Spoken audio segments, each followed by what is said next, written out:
আসসালামু আলাইকুম বন্ধুরা, এটা হচ্ছে লালবাগের কেল্লা। ঢাকার শহরের প্রাণকেন্দ্র বলা যায়, পুরান ঢাকায় অবস্থিত। আর এই লালবাগের কেল্লা কিন্তু বাংলাদেশের ইতিহাস, ঐতিহ্য এবং অনেক পুরাতন একটি স্থাপত্য, যেখানে আমি ঘুরতে গিয়েছিলাম।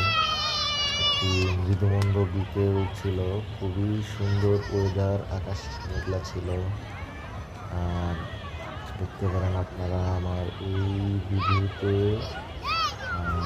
এখানে কত সুন্দর ফুলের বাগান এবং পুরাতন কিছু স্থাপত্য এবং বিল্ডিং রয়েছে, যা সত্যি মনোমুগ্ধকর এবং আমাদেরকে আকর্ষণীয় করে তোলে।